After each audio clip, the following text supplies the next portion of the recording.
مقام فیض کوئی راہ میں جچا ہی نہیں، جو کوہ یار سے نکلے تو سوئے دار چلے۔ لوگ کہتے تھے فیض صاحب کو پریشان کبھی نہیں دیکھا، غصہ کبھی نہیں آیا، مسکراتے رہتے ہیں۔ کیسے ہو سکتا ہے جب آپ کو پتہ ہے کہ حکومت وقت آپ کے خلاف ہے؟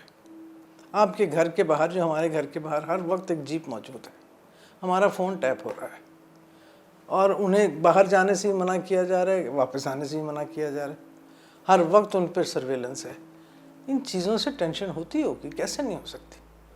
لیکن وہ شخص مسکراتا تھا، اور وہ ساری کی ساری جو اپنے دل کی بات تھا وہ پھر اپنی شاعری میں کہتا تھا۔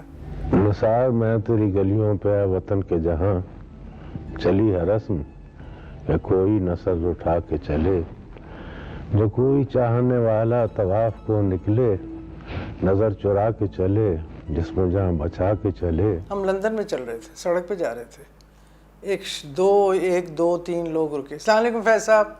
وعلیکم السلام، کیسے ہیں آپ سر؟ ٹھیک ہیں۔ وہ آگے چلے گئے۔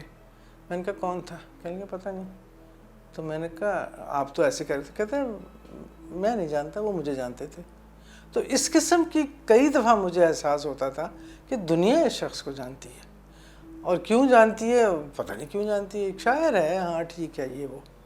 ان کے جانے کے بعد جب میں نے بہت دنیا کے دورے کیے تو اس وقت خیال آنے لگتا ہے آپ کو کہ کتنی بڑی وہ شخصیت تھی۔ اور وہ جو کہتے تھے کہ لوگ ہمیں نہیں جانتے، ہم شاید نہ جانتے، لوگ ہمیں جانتے ہیں، تو میں اس وقت سوچتی ہوں یہ کیا بات ہوئی، کیسے دیکھیں یہ تو بڑی کچھ غرور کی بات ہے، لیکن نہیں۔ اور وقت کے ساتھ ساتھ میں محسوس کر رہی ہوں ان کی چاہت اور ان کی عزت بڑھتی چلی جا رہی ہے۔ تیرے ہونٹوں کے پھولوں کی چاہت میں ہم دار کی خشک ٹہنی پہ وارے گئے، دار کی خشک ٹہنی پہ وارے گئے، تیرے ہاتھوں کی شمعوں کی حسرت میں ہم نیم تاریک راہوں میں مارے گئے۔ یہ خط لکھا ہے 1979 میں ماسکو سے مجھے۔ اور عقل کی بات یہ ہے کہ محض پریشان ہونے سے کوئی مسئلہ حل نہیں ہوتا۔ بہتر یہی ہے کہ جب کوئی پریشانی کا مضمون ہو تو اسے دور کرنے کی کوشش کے ساتھ ساتھ انسان کچھ سوئچ آف کر لے۔ جو ہونا ہے وہ تو ہونا ہے، رونے دھونے سے کیا فائدہ؟ اپنا نسخہ تو یہ ہے کہ ہم بیروت میں بھی یہی استعمال کرتے ہیں کہ جب بم گرنے کی آواز یا زیادہ قریب سے آنے لگتی ہے تو ہم منہ سر لپیٹ کر سو جاتے ہیں۔ ایک بات تو جو ہر بیٹی چاہتی ہے کہ اس کے ساتھ اس کا باپ بیٹھے، اس سے باتیں کرے، اس کے دل کے راز سنے، اور اسے تھوڑی سی جسے کہتے ہیں رائے دے، ایڈوائس دے۔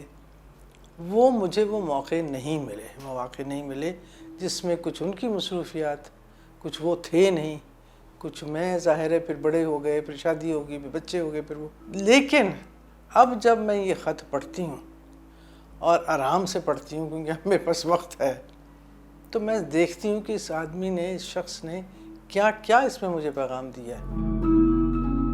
لوگ اس طرح سے کبھی کبھی ہم سے بات کرتے ہیں اور ہمیں اتنی عزت دیتے ہیں جس کی میں تو سمجھتی ہوں میں تو کسی طرح بھی لائق نہیں ہوں۔ وہ عزت فیض کی ہے۔ ان کے شعر اور معنی خیز ہوتے جا رہے ہیں، ہم دیکھیں گے، لازم ہے کہ ہم بھی دیکھیں گے۔ ہر دنیا کے ہر ملک میں یہ شعر اگر آپ پڑھیں تو لگتا ہے یہ انہی کے لیے لکھا گیا۔ تو مجھے یہ احساس دن بدن آج بھی ہوتا جا رہا ہے کہ کیسا شخص تھا جس کو گئے ہوئے اتنے سال ہو گئے، اور ایک دنیا کہتی ہے صرف ایک کتاب لکھی، اور ایک ہی کتاب ہے ان کے نسخہ، اور بہت لمیٹڈ کام ہے، لیکن وہ کتاب لوگوں کو حفظ ہے۔ کہیں آپ ایک شعر پڑھیں، اگلا آدمی دوسرا شعر پڑھتا ہے، تو آپ کو اندازہ ہو جاتا ہے کہ ظاہر ہے کتنا وہ دل کو لگتا ہے۔